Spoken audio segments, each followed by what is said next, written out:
చుట్టుపక్కలంతా కూడా డిఎంకే కంచుకోట, DMK strong hold. దాన్ని జయలలిత కూడా బద్దలు కొట్టలేకపోయింది.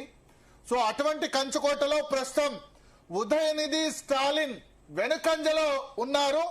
టీవీకి అభ్యర్థి ముందంజలో ఉన్నారు. ప్రస్తుతానికి సింహం సింగిల్ గా వచ్చినట్టు విజయ్ 69 సీట్లలో అతిపెద్ద పార్టీగా ముందంజలో ఉంటే 50 సీట్లు డిఎంకే, 50 సీట్లు అన్నా డిఎంకే ఆధిక్యతలో కనబరుస్తున్న పరిస్థితి మనకు కనిపిస్తోంది. టీవీకే 66, అన్నా డిఎంకే 52, అన్నా DMK plus NDA, DMK third position 50 సీట్లు. మొదటి స్థానం కంఫర్టబుల్ మెజారిటీగా గెలుస్తుందన్న డిఎంకే ఇప్పుడు 3వ స్థానంకి వచ్చేసింది. 3వ స్థానం అంటే ఇంత వ్యతిరేకత ఉందా డిఎంకే మీద అని ఎవరికి అర్థం కాని పరిస్థితిలో ప్రస్తుతానికి 3వ స్థానంలో ఉన్న పరిస్థితి. నేను ఒకసారి అఫీషియల్ ఫిగర్స్, ఇది చెప్పేది official figures election commission website నుంచి చెప్తాను. అన్ని సర్వేలు కూడా తప్పైనాయి తమిళనాడు విషయంలో. అన్ని సర్వేలు డిఎంకే చెప్పాయి, ఒక సర్వే మాత్రమే టీవీకే చెప్పింది. కానీ ఎలక్షన్ కమిషన్ అఫీషియల్ దాని ప్రకారం అన్నా డిఎంకే 5 స్థానాల్లో లీడింగ్ లో ఉంది. నెంబర్ 1 పార్టీగా అన్నా డిఎంకే ఉంది. TVK number 2 3 seats, CPI 1, DMK 1. అంటే డిఎంకే సిపిఐ 2 అలయన్స్ లో ఉన్నాయి. వాళ్ళు 2 స్థానాల్లో ఆధిక్యం. అన్నా డిఎంకే 5 స్థానాలు, టీవీకే 3 స్థానాలు. సో ఎలక్షన్ కమిషన్ వెబ్సైట్ ప్రకారం చూసినా డిఎంకే థర్డ్ పొజిషన్ లో మనకు కనిపిస్తోంది. మిగతా ఓవరాల్ గా ట్రెండ్స్ ప్రకారం చూస్తే టీవీకే నెంబర్ 1 పొజిషన్ లో మనకు కనిపిస్తున్న పరిస్థితి. ఎంజి రామచంద్రన్ ఎన్టీఆర్ రికార్డును విజయ్ బద్దలు కొడతారా? ఎందుకంటే ఎన్టీ రామారావు 1983లో రాజకీయ పార్టీ పెట్టి తొలిసారే ఎలక్షన్ లో అధికారంలోకి వచ్చిన తర్వాత లాస్ట్ 43 సంవత్సరాలుగా ఏ సినిమా నటుడు కూడా డైరెక్ట్ గా ముఖ్యమంత్రి కాలేదు. పవన్ కళ్యాణ్ డిప్యూటీ సీఎం అయ్యారు, బట్ థర్డ్ ఎలక్షన్ లో. కానీ మొదటి ఎలక్షన్ లోనే పార్టీ పెట్టిన 9 నెలల్లోనే తెలుగునాట ముఖ్యమంత్రి అయ్యారు దివంగత ఎన్టీ రామారావు. ఇప్పుడు ఆ రికార్డుని విజయ్ బద్దలు కొట్టేలా మనకు కనిపిస్తున్నారు.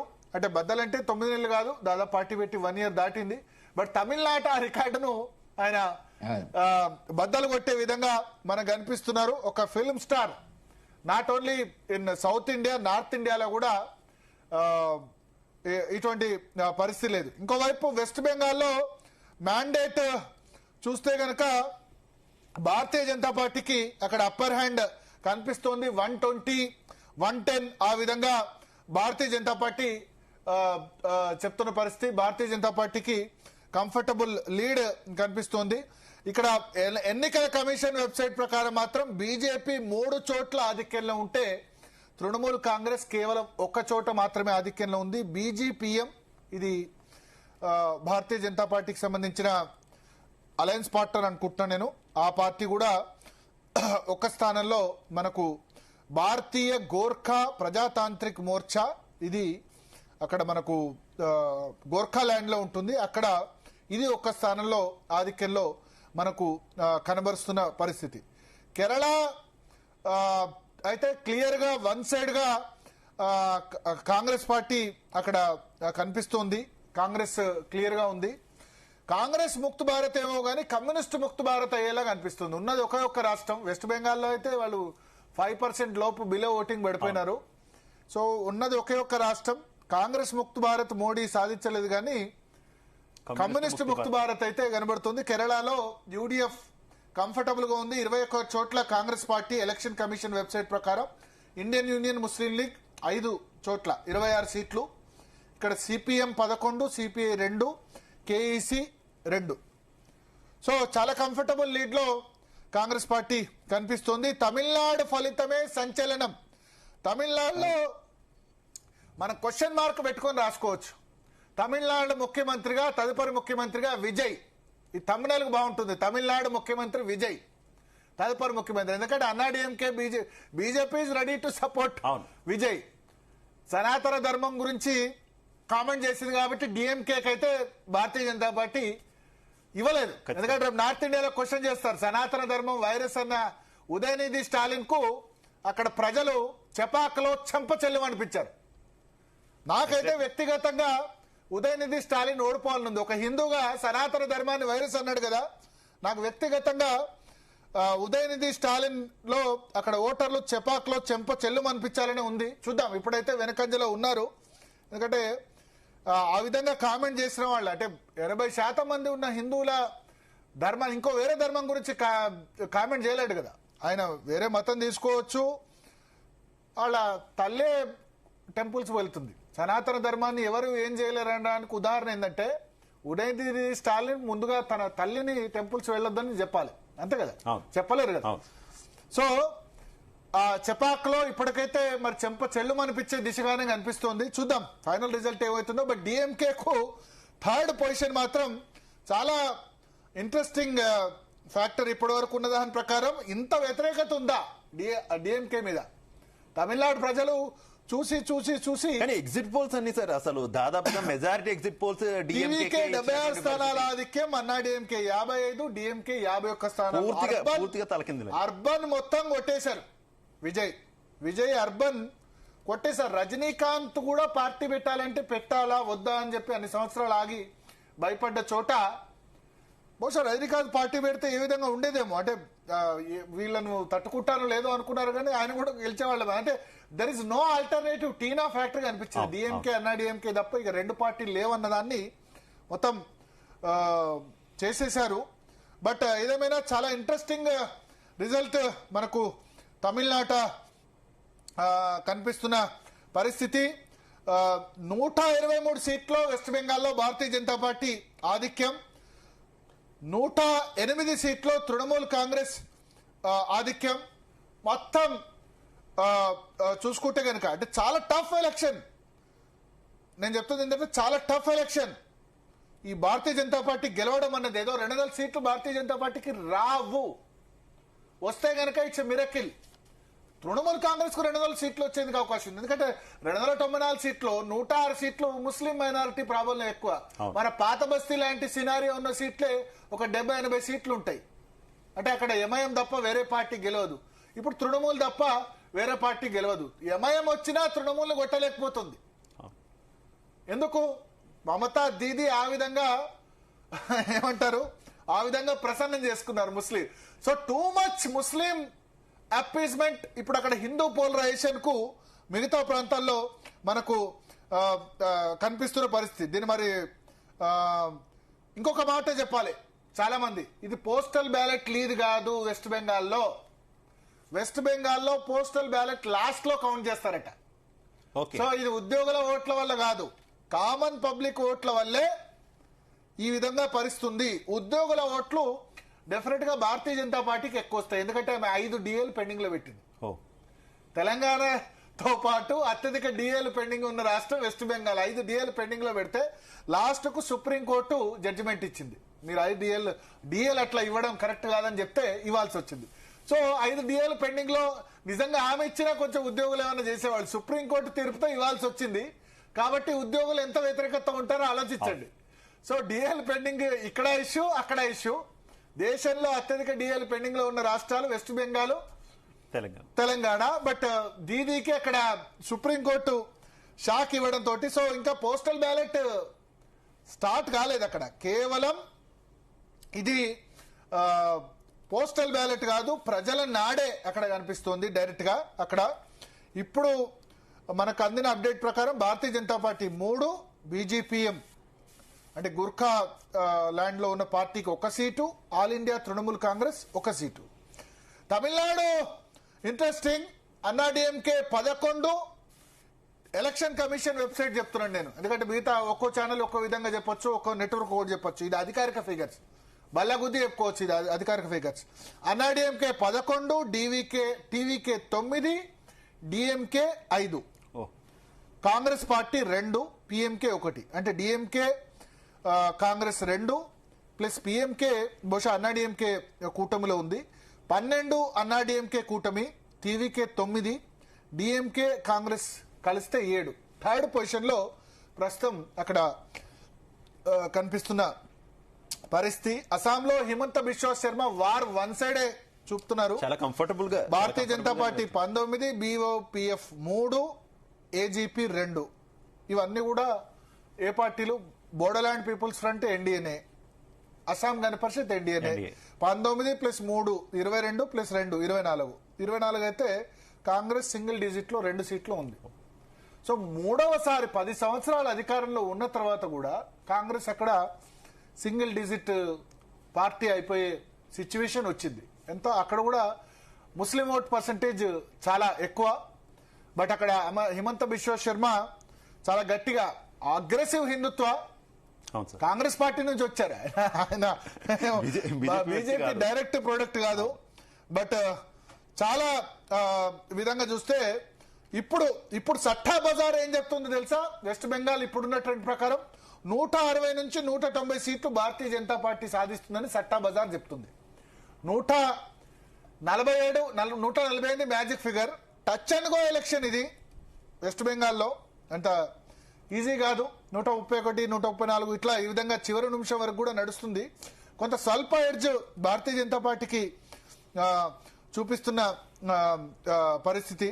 సో మొత్తానికి కేరళలో బీజేపీ ఖాతా చర్చే దిశగా వెళ్తోంది. లాస్ట్ టైం ఒకటే సీట్ ఉండే. రాజీవ్ చంద్రశేఖర్ నెమన్ లో లీడింగ్ లో ఉన్నట్టు తెలుస్తోంది. ఓవరాల్ గా తమిళనాడులో సీఎం స్టాలిన్, ఉదయనిధి ఇద్దరు వెనకంజలో ఉన్నట్టుగా సమాచారం అందుతోంది. అస్సాంలో సీఎం అభ్యర్థి బీజేపీ ముఖ్యమంత్రి అభ్యర్థి హిమంత బిశ్వ శర్మ జలూక్ బరిలో లీడింగ్ లో ప్రస్తుతం కనబడుతున్న పరిస్థితి మనకు కనిపిస్తుంది. సో ఓవరాల్ గా చూసుకుంటే కనుక చాలా క్లియర్. కేరళలో కాంగ్రెస్ పార్టీ చాలా ఉంది. రేవంత్ రెడ్డి కాలికి బల్పం కట్టుకొని ప్రచారం చేశారు. నాకైతే హ్యాపీగా ఉంది. తెలంగాణకు సంబంధించిన ముఖ్యమంత్రి అక్కడ ప్రచారం చేసి మిగతా రాష్ట్రాల్లో కాంగ్రెస్ పార్టీ పరిస్థితి ఎట్లా ఉన్నా కేరళ ఎన్నికలు దాదాపు 4-5 రోజులు మన మంత్రులందరూ కూడా ప్రచారం చేశారు. మన ముఖ్యమంత్రి అక్కడ పోయి కేరళలో ప్రచారం చేసి కాంగ్రెస్ పార్టీని గెలిపించడం చాలా హ్యాపీగా ఉంది. రేవంత్ రెడ్డి గారు ధన్యవాదాలు మీకు. మీరు అక్కడ ఈవెన్ అంటే ఒక విధంగా చెప్పాలంటే ఫండింగ్ కూడా తెలంగాణ నుంచి కొంత చేశారని చెప్పారు. మంచిదే. టీఆర్ఎస్ ఉన్నప్పుడు వేరే చోట్ల వేరే రాష్ట్రాలకి తృణమూల్ కాంగ్రెస్ కు అక్కడ ఇచ్చారు. బట్ ఏదేమైనా మన ముఖ్యమంత్రి వేరే దగ్గరికి వెళ్ళి అక్కడ కాంగ్రెస్ పార్టీని గెలిపించడం అంటే గనక డెఫినెట్ గా, ఎందుకంటే డీకే శివకుమార్ ను కర్ణాటక ఉప ముఖ్యమంత్రిని తీసుకెళ్లి అస్సాంలో వేశారు. బట్ అది వర్కౌట్ కాలేదు. మన ముఖ్యమంత్రి అక్కడ కాలికి బలపం కట్టుకొని తిరిగారు Revanth Reddy. So hats off to you Revanth Reddy. కేరళలో మీరు కాంగ్రెస్ పార్టీని గెలిపిస్తున్నారు. సో అక్కడ మన మంత్రులు బట్టి విక్రమార్క గాని శ్రీధర్ బాబు గాని చాలా మంది ప్రచారం చేశారు. సో అక్కడ చాలా మంచి రిజల్ట్ ఉంది. సో కొంత కేరళలో పినరయి విజయన్ కు లెటర్ చాలా లేఖలు కూడా రాశారు. తెలంగాణ సంబంధించి అభివృద్ధి, కేరళకు సంబంధించి అభివృద్ధి అని వాళ్ళిద్దరి మధ్య లెటర్ వార్ నడిచింది. సో రేవంత్ రెడ్డి అక్కడ కేరళలో ఒక ఫిగర్ అయ్యారు. ఎందుకంటే రాహుల్ గాంధీ, ప్రియాంక గాంధీ క్యాంపెయిన్ తో పాటు వాళ్ళు ఎంతైనా నార్త్ ఇండియా కాబట్టి సౌత్ ఇండియా ఫ్లేవర్ లో రేవంత్ రెడ్డి వెళ్లి ఇక్కడ తెలంగాణలో చేస్తున్న అభివృద్ధి కార్యక్రమాల ప్రకటనలు, ఎలక్షన్ కమిషన్ కోడ్ రాకముందు తెలంగాణ పథకాలు 6 గ్యారంటీస్ సంబంధించి ఫ్రీ బస్ ఇస్తున్నాం, ఇవన్నీ చెప్తున్నాం అని చెప్పి తెలంగాణ ప్రభుత్వానికి సంబంధించిన యాడ్స్ కేరళలో ఇచ్చారు. అది వర్కౌట్ అయినట్టు కనిపిస్తోంది. సో కాంగ్రెస్ పార్టీ ప్రతినిధి ఉంటే కలపండి. రేవంత్ రెడ్డి స్ట్రాటజీ వర్కౌట్ అయింది. అంటే ఇప్పుడు ఎక్కడైనా సరే మన రాష్ట్రానికి సంబంధించిన వ్యక్తి దేశంలో వేరే రాష్ట్రంలో కూడా ఇన్ఫ్లుయెన్సర్ అవుతాయి. మనం పివి నరసింహారావు ప్రధానమంత్రి అయితే ఎంత హ్యాపీగా చెప్పుకున్నామో, కేసీఆర్ సరే వేరే చోట మహారాష్ట్రలో చిన్న పంచాయతీ గెలిచినా, భారత రాష్ట్ర సమితి గెలిచినా హ్యాపీగా చెప్పుకున్నామో, తెలుగుదేశం పార్టీ అండమాన్లో గెలిస్తే హ్యాపీగా చెప్పుకున్నామో, సరే జాతీయ పార్టీ అయినా రేవంత్ రెడ్డి అక్కడ కేరళలో కాంగ్రెస్ పార్టీ నిజానికి కాంగ్రెస్ పార్టీ పునరుజ్జీవానికి కారణమయ్యాడు. కాంగ్రెస్ ఒకసారి గెలిస్తే ఒకసారి కేరళలో యూడీఎఫ్ గెలిస్తే ఎల్డీఎఫ్ గెలుస్తుంది. కానీ లాస్ట్ టైం పినరయి విజయన్ ఆ రికార్డు బద్దలు కొట్టి 10 సంవత్సరాలు వరుసగా ముఖ్యమంత్రి అయ్యారు. ఇప్పుడు రేవంత్ రెడ్డి సహకారంతో కేరళలో కాంగ్రెస్ పార్టీ గెలుస్తోంది. మీరు గుర్తుంచుకోండి, ఒక్క కేరళ కొంచెం తమిళనాడు వెళ్ళాడో లేదో నాకు గుర్తులేదు రేవంత్ రెడ్డి. అస్సాం కానీ మిగతా వెస్ట్ బెంగాల్ కానీ ఎక్కడా వెళ్ళలేదు. కేరళ మాత్రం పర్టికులర్ గా వెళ్ళాడు. 3-4 రోజులు అక్కడ ప్రచారం చేశాడు. 3-4 రోజులు ప్రచారం చేశాడు. మనకు తర్వాత ఏమంటారు రిసోర్స్ మొబిలైజేషన్ చేశాడు. ఇవన్నీ కూడా ఒక విధంగా ఇప్పుడు దేశ కాంగ్రెస్ పార్టీలో రేవంత్ రెడ్డి చాలా కీలక పాత్ర పోషిస్తున్నానడానికి మనకు ఈ కేరళ సంబంధించిన ఎగ్జాంపుల్. పినరయి విజయన్ మళ్ళీ తిరిగి లేఖ రాశారు 2-3 సార్లు. మీ మోడల్ కరెక్ట్ కాదు, తెలంగాణ మోడల్ కరెక్ట్ అంటే తెలంగాణ మోడల్ కేరళలో అభివృద్ధి చేసింది మీరు కమ్యూనిస్ట్ గవర్నమెంట్ కాదు, మా కరుణాకరన్ చేశాడు, మా ఉమెన్ చాందీ అక్కడ డెవలప్మెంట్ చేశాడు, మా ఆంటోనీ డెవలప్మెంట్ చేశారు, మీరు కారణం కాదని చెప్పి మళ్ళీ లేఖల మీద లేఖలు రాసుకున్నారు. ఇక్కడ మిత్రపక్షాలు ఇన్ఫాక్ట్ అంటే సిపిఐ మిత్రపక్షం ఉంది అక్కడ. దానిలో ఇక్కడేం పెద్ద ఇండియా కూటమిలో పార్టీలే, బట్ అక్కడ కొట్టుకున్న పరిస్థితి. సో ఓవరాల్ గా once again congratulations to Revanth Reddy. కేరళలో చాలా మంచి result. Yes, PCR social media desk మనం హెడ్లైన్ పెట్టుకోవచ్చు. రేవంత్ రెడ్డి ఏమంటారు, రేవంత్ రెడ్డి కేరళలో కాంగ్రెస్ పార్టీకి కేరళలో రేవంత్ సూపర్ కంట్రిబ్యూషన్ అని మనం హెడ్లైన్ కూడా పెట్టుకోవచ్చు. సో ఇటువైపు బహుశా ఇప్పటి వరకు తమిళనాడుకు సంబంధించిన అప్డేట్ మనకు కొద్దిసేపటి క్రితమే తమిళనాడు సంబంధించిన అప్డేట్ వచ్చింది. DMK 52, Anna DMK 53, TVK 81.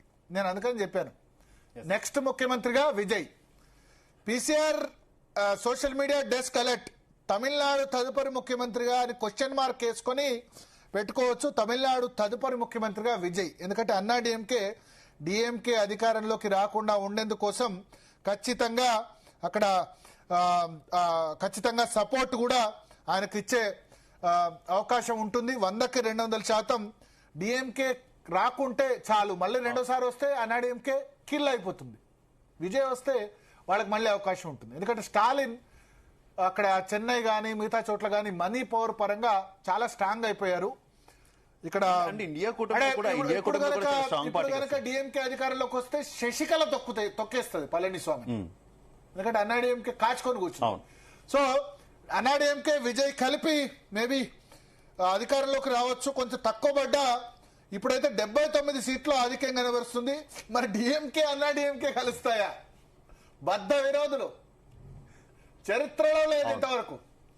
చరిత్రలో గెలవని పార్టీలు ప్రపంచంలో ఏమంటారు, కాంగ్రెస్ బీజేపీ సంబంధించి కూడా కొన్ని చోట్ల మున్సిపల్లో పొత్తులు పెట్టుకున్నారు. మా మణికొండ మున్సిపాలిటీలో కాంగ్రెస్ బీజేపీ కూడా పొత్తులు పెట్టుకొని గెలిచారు. కానీ చరిత్రలో ఇంతవరకు కలవని పార్టీలు ఒకటే, రెండే పార్టీలు. అదేంటంటే ఎక్కడ చిన్న పంచాయతీలో కూడా పొత్తు పెట్టుకొని పార్టీలు ఎవరంటే అది డిఎంకే అన్నాడీఎంకే. సో మరి టీవీకే విజయ్ని సీఎం కాకుండా ఉండేందుకు వీళ్ళిద్దరు కలుస్తారా అన్నదైతే చూడాల్సింది. చాలా interesting. But I don't think so. Bharatiya Janata party definite గా దాన్ని ఆహ్వానించే పరిస్థితి ఖచ్చితంగా కనిపిస్తుంది. సో కేరళ అయితే చాలా కంఫర్టబుల్ గా యూడిఎఫ్ 90, ఎల్డిఎఫ్ 45, ఎన్డీఏ 5 సీట్లు. భారతీయ జనతా పార్టీ 5 సీట్లు రావడం కూడా గొప్పే. ఓట్లు 15-16% వచ్చినా ఇంతవరకు కేరళలో 1 సీటు 2 సీట్లు దాటలే. రాజగోపాలన్ పాపం ఆయన చాలా పెద్ద మనిషి, ఆయన మాత్రమే గెలిచారు. సో ఓవరాల్ గా వెస్ట్ బెంగాల్ సంబంధించి మ్యార్జిన్ పెరుగుతోంది. మ్యాజిక్ ఫిగర్ దగ్గరలో 150 సీట్ల దగ్గర 148 magic figure Bharatiya Janata party కనిపిస్తుంది. ఒకసారి ఎలక్షన్ కమిషన్ వెబ్సైట్ ఏం చెప్తుంది చూద్దాం. బీజేపీ 8, తృణమూల్ కాంగ్రెస్ 2, బీజేపీఎం 1. అంటే బీజేపీ 9, అంటే NDA 9, Trinamool Congress 2. Election commission website మాత్రం వార్ 1 సైడ్ అని చెప్తుంది. చూడాలి, ఇంకా ట్రెండ్స్ రావాలి. ఎలక్షన్ కమిషన్ వెబ్సైట్ ప్రకారం తమిళనాడులో అన్నాడీఎంకే నెంబర్ 1 పార్టీ, 20 సీట్లు ఆధిక్యం, టీవీకే 18. సో దట్ ఈ తమిళనాడులో పోస్టల్ బ్యాలెట్ ముందు లెక్కిస్తారు. సో పోస్టల్ బ్యాలెట్ లో డిఎంకే పట్ల యాంటీ ఇన్కమెన్సీ చాలా క్లియర్ గా కనబడుతుంది. డిఎంకే 9 చోట్ల, కాంగ్రెస్ 2 చోట్ల, పిఎంకే 1 చోట ఆధిక్యంలో కనబడుతుంది.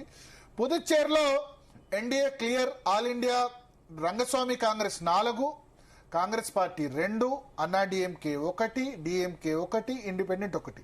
సో రంగస్వామి కాంగ్రెస్ 4, అన్నా డిఎంకే 1 కలిపితే 5. ఇక్కడ కాంగ్రెస్ పార్టీ 3, ఇండిపెండెంట్ 1 ఆధిక్యంలో మనకు కనిపిస్తున్నారు. అస్సాంలో BJP 29, Congress 7, Bodoland People's Front 5, Assam Gana Parishad 3.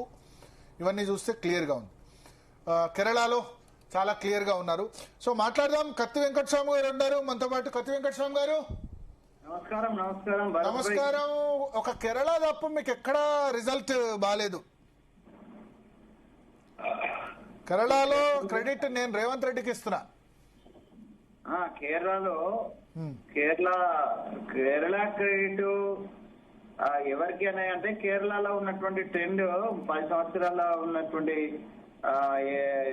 LDF కు యాంటీ ఇన్కంబెన్సీ ఉంటుందని ఎక్స్పెక్టేషన్. తర్వాత 10 సంవత్సరాలుగా కాంగ్రెస్ కార్యకర్తలు కూడా అక్కడ లోకల్ గా చాలా సీనియర్ లీడర్స్, కేసీ గారు ఇలాంటి వాళ్ళు, తర్వాత రమేష్ చెన్నితాల లాంటి వాళ్ళు చాలా సీనియర్ లీడర్స్ అక్కడ. అంటే మురళీధరన్జీ, సురేంద్రజీ, వీళ్ళందరూ కూడా చాలా గట్టి లీడర్షిప్ ఉంది అక్కడ.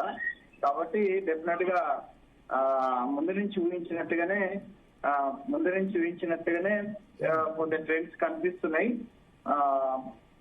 దాన్ని డెఫినెట్ గా మా ముఖ్యమంత్రి గారు కూడా ప్రచారానికి వెళ్ళినారు కాబట్టి వారికి కూడా క్రెడిట్ దక్కుతుంది తప్పనిసరిగా. గెలుపు వచ్చినప్పుడు అందరం. తమిళనాడు చాలా డిసప్పాయింటింగ్ రిజల్ట్ మీకు. ఏం డిసప్పాయింట్? తమిళనాడులో డిఎంకే కాంగ్రెస్ 3rd పొజిషన్ లో కనిపిస్తోంది ఇప్పటి వరకు ఉన్న దాని ప్రకారం. 3వ స్థానం. అంటే ఇప్పుడు పోస్టల్ బ్యాలెట్ బేస్ అయితే అదే ఓకే. పోస్టల్ బ్యాలెట్ లో అదే ఉంది. పోస్టల్ బ్యాలెట్ ను మనం బేస్ చేసుకోవచ్చు. ఎందుకంటే పోస్టల్ బ్యాలెట్ ఆల్వేస్ గుర్తుపెట్టుకోవాల్సింది ఏంటంటే యాంటీ ఇన్కంబెన్సీ ఉంటాయి. పోస్టల్ బ్యాలెట్ అంతా ఎడ్యుకేటెడ్ ఎంప్లాయీస్ ఉంటారు కాబట్టి వీళ్ళందరూ కూడా ప్రజెంట్ గవర్నమెంట్ కి వ్యతిరేకంగా ఉంటారు. Postal ballot always against the sitting government ఉంటది. ఆ టెండెన్సీ మొత్తం అందరూ కనిపించింది, ఒక దగ్గర కాదు. మొత్తం పోస్టల్ బ్యాలెట్ మీరు పరిశీలించండి. 5 రాష్ట్రాలలో కూడా postal ballot against the sitting government. ఏం కనబడట్లేదు. అస్సాంలో క్లియర్ గా భారతీయ జనతా పార్టీకి ఉంది పోస్టల్ బ్యాలెట్. పుదుచ్చేరిలో ఎన్ రంగస్వామి కాంగ్రెస్ లీడింగ్ లో ఉన్నారు. ఎక్కడ కనబడుతుంది? యాంటీ ఇన్కంబెన్సీ ఇక్కడ పనిచేస్తున్నట్టు లెక్క కదా. యాంటీ ఇన్కంబెన్సీ మీ ఎక్కడెక్కడైతే పోస్టల్ బ్యాలెట్ ఉందో అక్కడ పోస్టల్ బ్యాలెట్ కొంత యాంటీ ఇన్కంబెన్సీ ఉంటది, సహజంగా ఉంటది. సరే, అది ఎగ్జామ్షన్ కూడా ఉంటది. కానీ ఎగ్జామ్షన్ ఇప్పుడు మనకు కనిపిస్తున్నది పుదుచ్చేరి అండ్ అస్సాంలో కనిపిస్తుంది. మిగతా 3 రాష్ట్రాలు అయితే యాంటీ ఇన్కంబెన్సీ అయితే కనిపిస్తుంది కదా. Okay okay okay okay. So ఒకటి, అస్సాంలో 3వసారి వరుసగా భారతీయ జనతా పార్టీ అధికారం. బెంగాల్లో భారతీయ జనతా పార్టీ లీడ్ కనిపిస్తోంది. పుదుచ్చేరిలో ఎన్డీఏ లీడ్ కనిపిస్తోంది. సో ఒక కేరళలో తప్ప మళ్ళీ ఎక్కడ మీకు రిజల్ట్ బాలేని సిచ్యువేషన్. వెస్ట్ బెంగాల్లో అయితే మీకు single digit vote seat. West బెంగాల్లో సింగిల్ డిజిట్ ఓటు సీటు. ఇప్పుడున్న ట్రెండ్స్ మాత్రం నేనేమంటున్నా అంటే 11 o'clock కల్లా మనకు కొంత ఎస్టాబ్లిష్మెంట్ వస్తుంది. రియల్ గా ఈవెన్ గ్రామీణ ఓటర్స్ వీళ్ళంతా కూడా కౌంటింగ్ స్టార్ట్ అయితే తప్ప దీనికి సంబంధించి ఇప్పుడు మేము వెస్ట్ బెంగాల్లో మేము లేము, వాస్తవంగా మేము లేము. జస్ట్ మా ఎగ్జిస్టెన్స్ కోసం మేము 294 పోటీ చేసినాం. నేనైతే స్వయంగా రాహుల్ గాంధీ గారిని అడ్వైజ్ చేసిన, సార్ ఇప్పుడు you take the challenge just like 294 మనం పోటీ చేస్తున్నప్పుడు మనం అధికారం రావాలనేటువంటి దృక్పథంతో పనిచేయాలా. అమిత్ షా, మోడీ ఎట్లయితే పనిచేస్తున్నారు. వెస్ట్ బెంగాల్ అక్కడ ఓబీసీ ఇన్ఛార్జ్ కదా, వాళ్ళు ఏం ఇంట్రెస్ట్ తీసుకోలేదు. భరత్ గారు 294 ఏదో పోటీ చేయాలి కాబట్టి పోటీ చేసిన తప్పితే అక్కడ ఇంట్రెస్టే తీసుకోలేదు. తర్వాత కేరళలో లోకల్ లీడర్షిప్ అద్భుతంగా ఉన్నాగా అందరు పోయి కేరళలో కూర్చున్నారు. లోకల్ లీడర్షిప్ బాగలేని దగ్గర పోవాలి కదా. బాగలేని ఎక్కడ అని అంటే వెస్ట్ బెంగాల్ లో నిజంగా కాంగ్రెస్ పార్టీ నిజంగా కాంగ్రెస్ ఛాలెంజ్ తీసుకున్నా గెలిచే పరిస్థితి